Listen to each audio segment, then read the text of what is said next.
La próxima vez que un semáforo cambie a verde y un coche acelere bruscamente, pegando los cuerpos al respaldo del asiento, hay que pensar que, físicamente hablando, no es la aclamada potencia del motor lo que está generando esa sensación. Que va para nada. O sea, es una fuerza invisible, mucho más contraintuitiva y, a decir verdad, a menudo bastante incomprendida. Totalmente. Porque normalmente cuando se visualiza el movimiento en la física básica, bueno, la imagen mental es limpia y muy lineal. Claro, te imaginas empujando una caja sobre una mesa y la caja se desliza hacia adelante, sin más misterio. Eso es, hay una fuerza directa y un movimiento directo.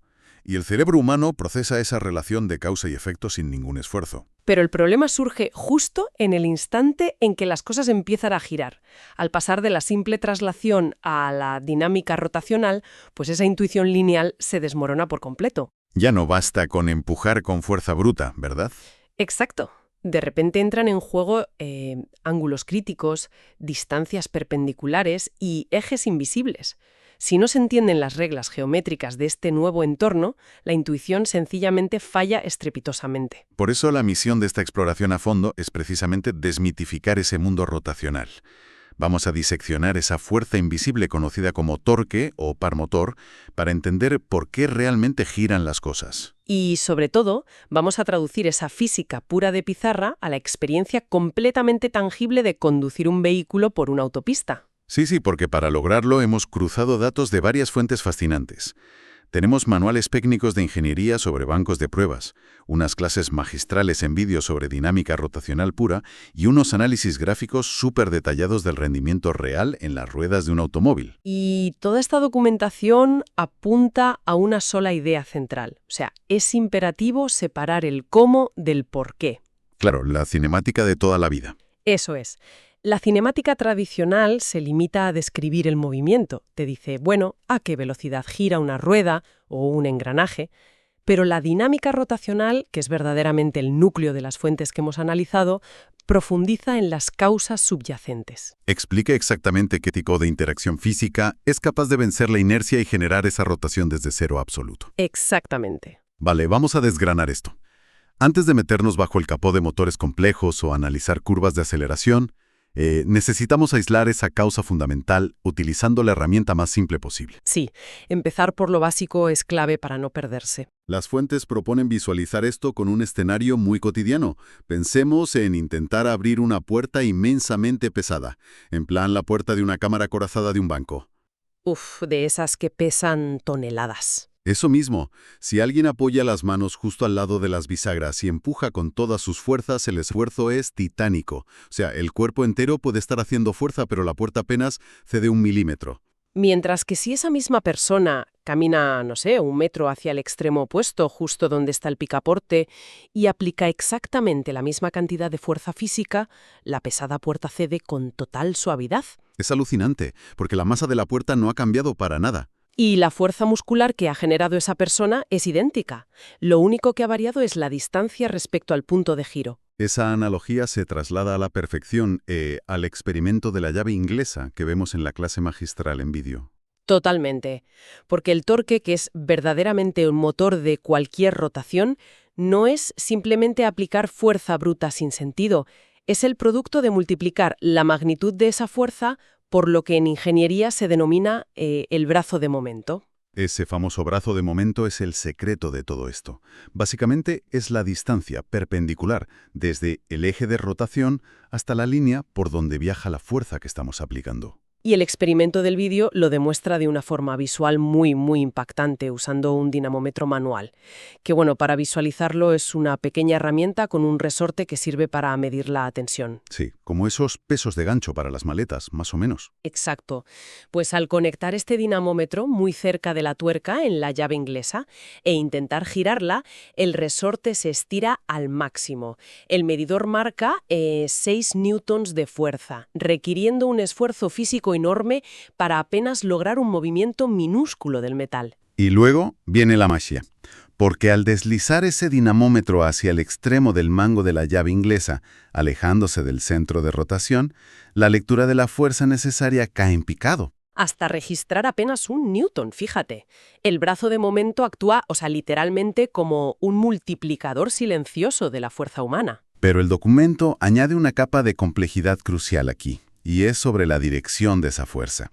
Ah, sí, eso vuela la cabeza bastante. Porque no se trata únicamente de agarrar la herramienta lo más lejos posible.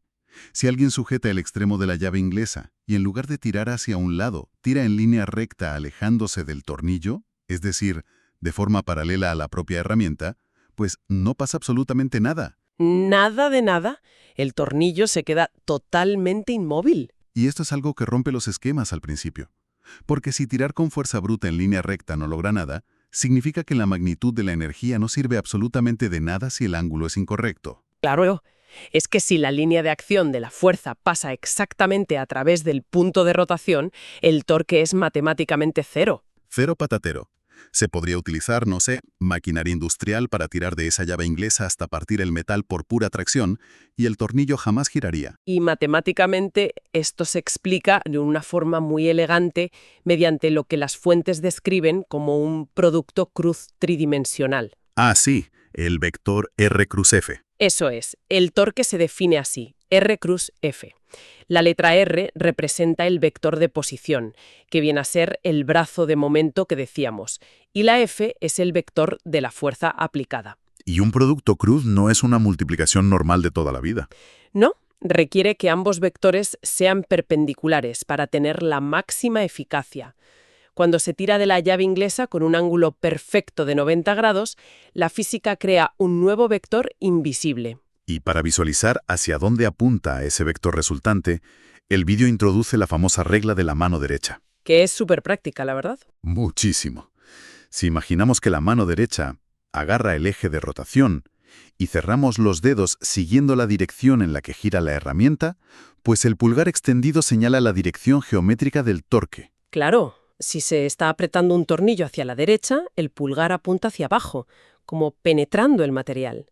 Ese vector invisible en el eje Z es la verdadera representación matemática del movimiento rotacional. Es fascinante cómo una simple llave de taller de toda la vida esconde un espacio geométrico de 3 dimensiones. Lo fascinante aquí es cómo esta mecánica aparentemente rudimentaria es idéntica a la física que gobierna el desplazamiento de toneladas de metal en una carretera. Ostras, claro, el salto al asfalto. Al establecer que el torque requiere una fuerza aplicada a una distancia específica de un eje, pues podemos proyectar ese mismísimo modelo sobre las ruedas de un automóvil.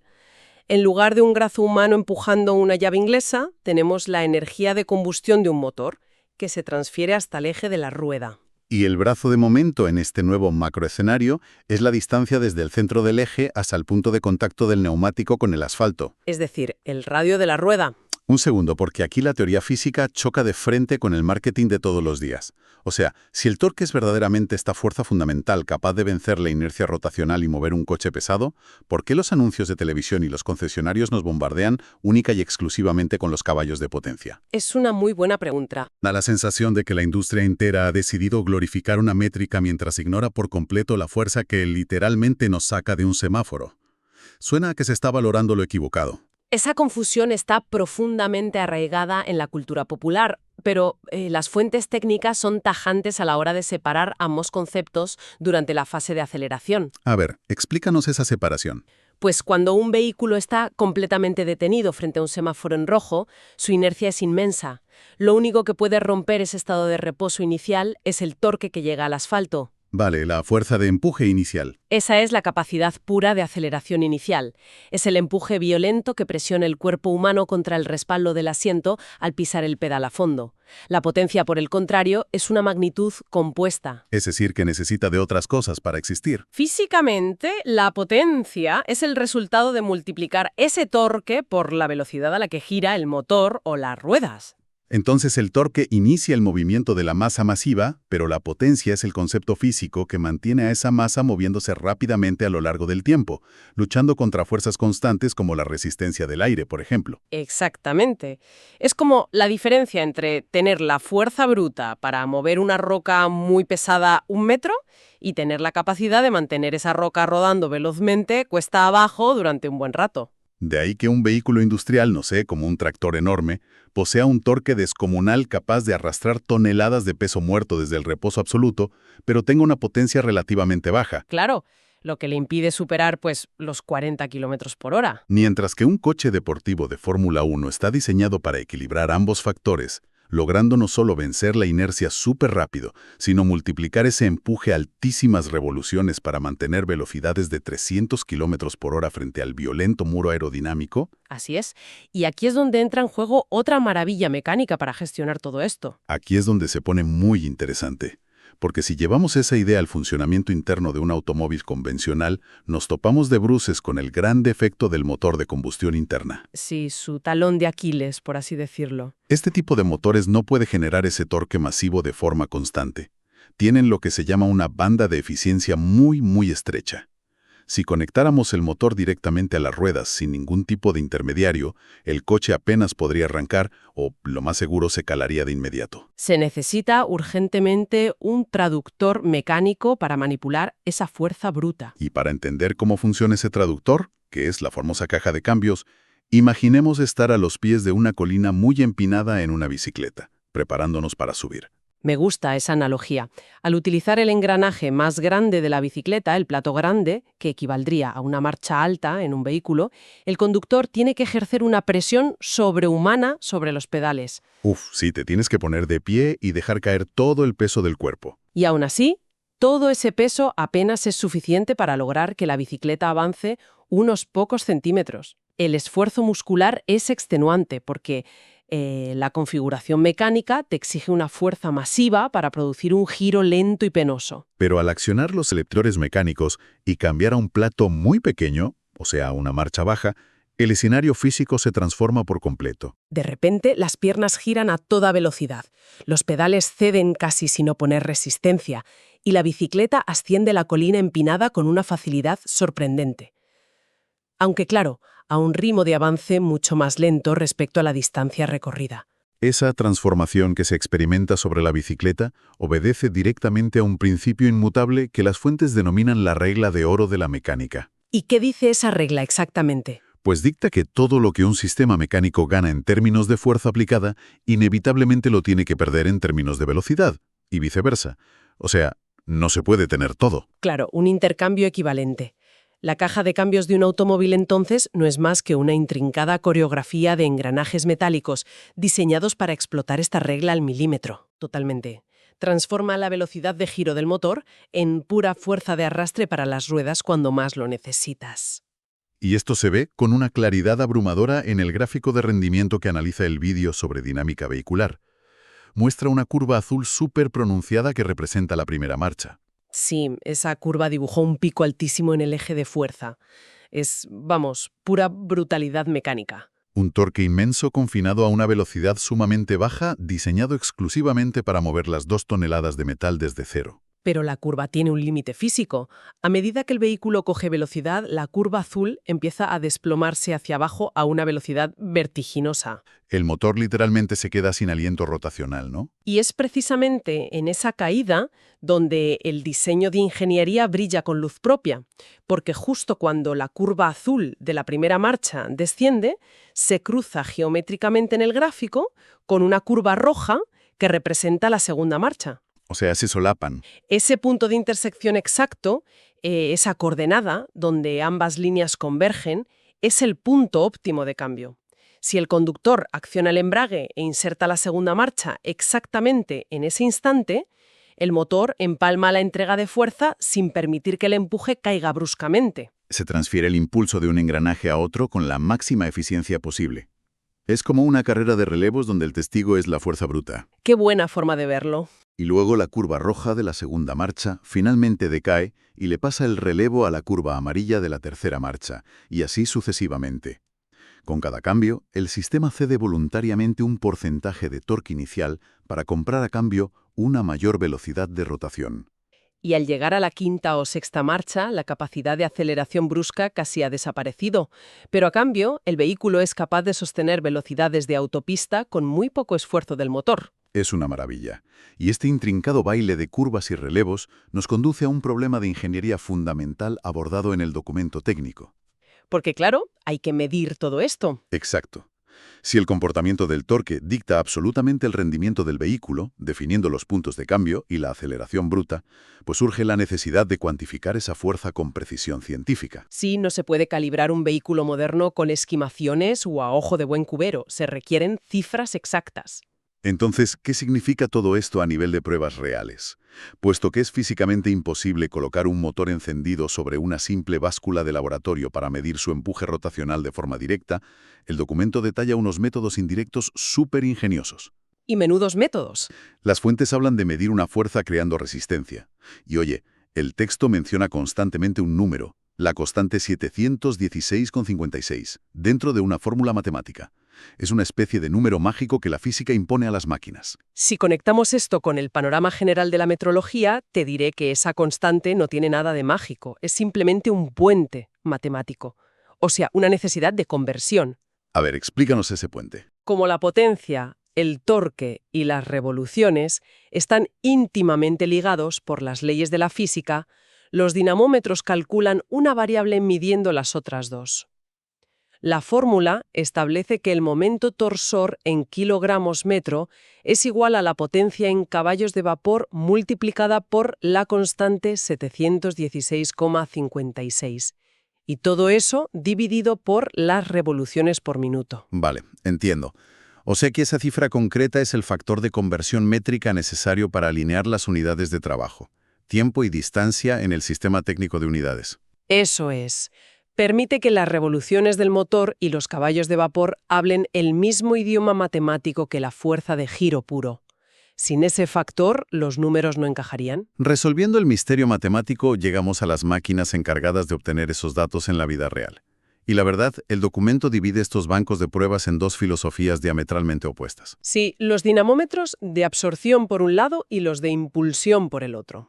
Y para visualizar los de absorción, madre mía, hay que imaginar una lucha de titanes, porque estas máquinas están diseñadas literalmente para pelear contra el motor a muerte. Literalmente. Lo someten a un frenado extremo para evaluar cuánta energía destructiva pueden absorber antes de detenerlo, y van midiendo la reacción física a esa contención titánica. Es lo que los manuales denominan calcular la potencia al freno. Y las metodologías para crear ese frenado son simplemente espectaculares. Tras superar los antiguos frenos mecánicos de fricción pura, que imagino que arderían o algo, la industria confía mucho en los dinamómetros hidráulicos. El funcionamiento interno de los hidráulicos es fascinante. Básicamente, acoplan el eje del motor a un rotor con paletas que gira dentro de una carcasa estanca, y esa carcasa está llena de agua. Agua. Parece mentira que usen agua para frenar un motor de cientos de caballos.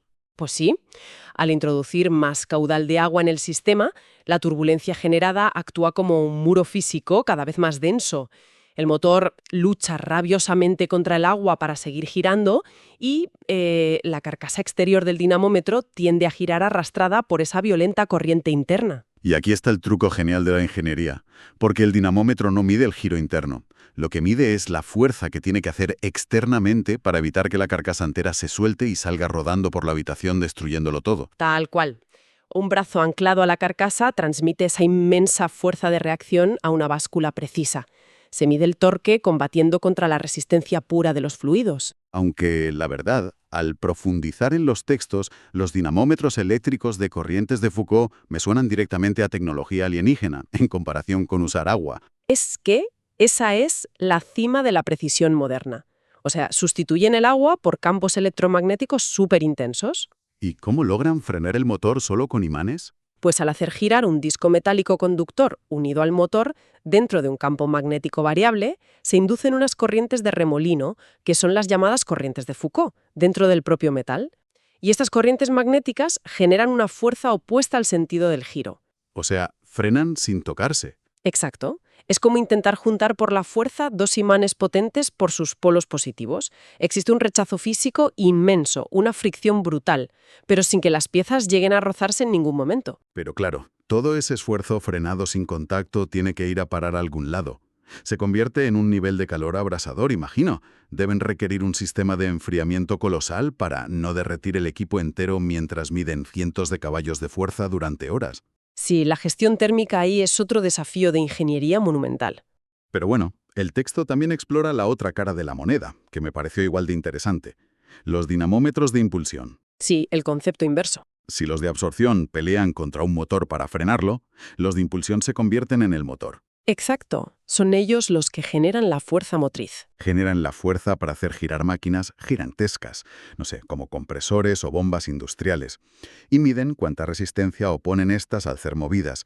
Básicamente calculan la fuerza necesaria para empujar un objeto, midiendo con cuánta intensidad el objeto ejerce resistencia en sentido contrario. Y lo hacen sobre una cuna basculante donde se asienta el propio dinamómetro.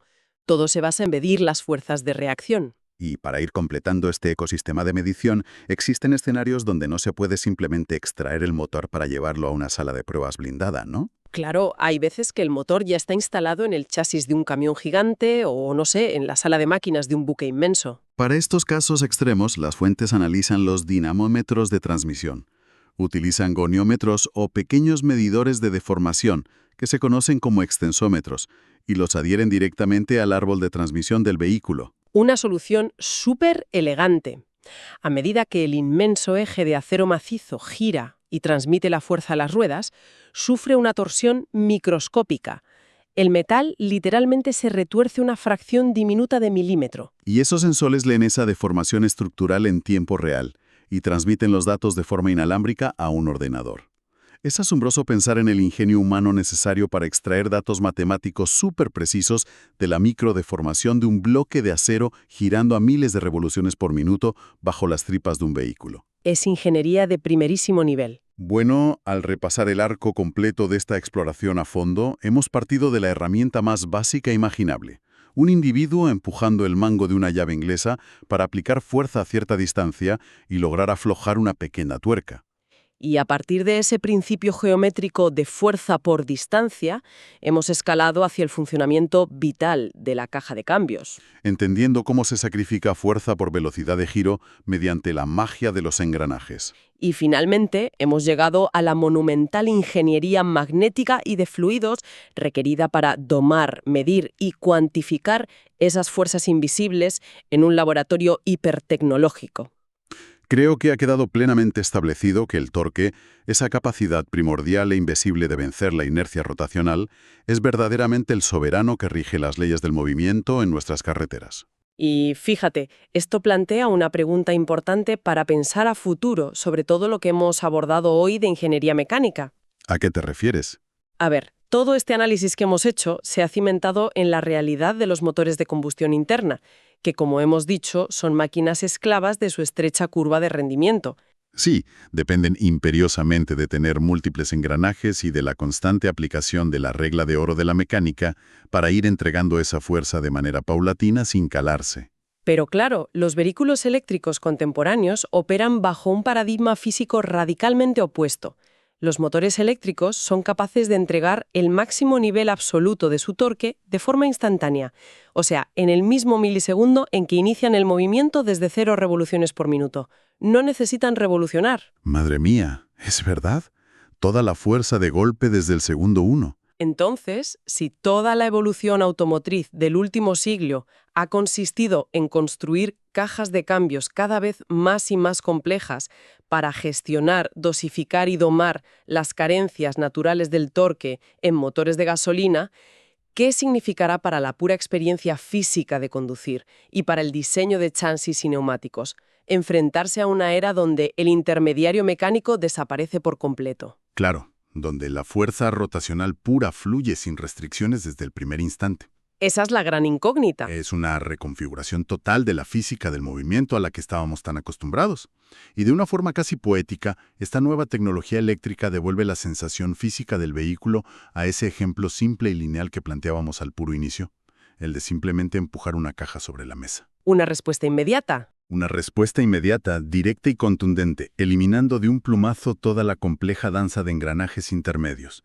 A pesar de que en los bajos del coche siga operando irremediablemente la inquebrantable ley de esa fuerza rotacional invisible. Es un cambio de era brutal. Sin ninguna duda. Una perspectiva que transformará radicalmente nuestra percepción del asfalto la próxima vez que el semáforo cambie a verde y la inercia del reposo quede atrás en un abrir y cerrar de ojos.